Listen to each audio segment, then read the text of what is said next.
The roads were alive with the sound of sandals on dusty paths, voices singing ancient songs, and the low hum of animals carrying baskets bursting with fruits from the corners of Judah, Ephraim and beyond. Families journeyed together towards Jerusalem, their hearts beating in time with the festival drums.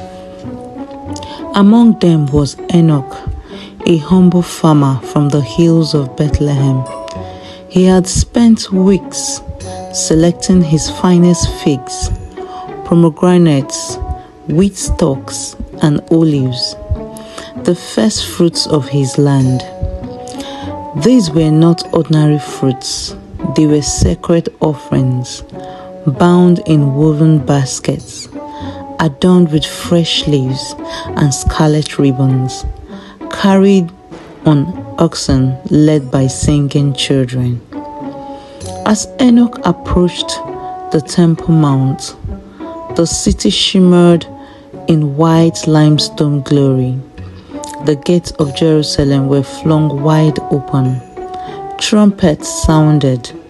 Priests in white linen welcomed the pilgrims with joyous shouts.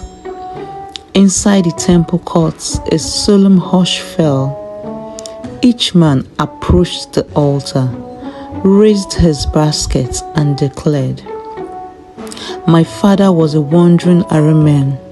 The ancient words flowed from his lips like water from the rock, recounting the story of slavery in Egypt, the deliverance by God's hands, and the inheritance of the promised land. Enoch's eyes welled with tears, not of sorrow, but of awe and gratitude. The priests waved the offering before the altar.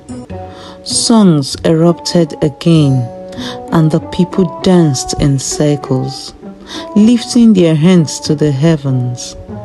The scent of roasted grain and sweet cakes filled the air. Children ran with garlands of flowers. Elders sat telling the story of Mount Sinai, when thunder shook the earth and God gave the Torah to Moses.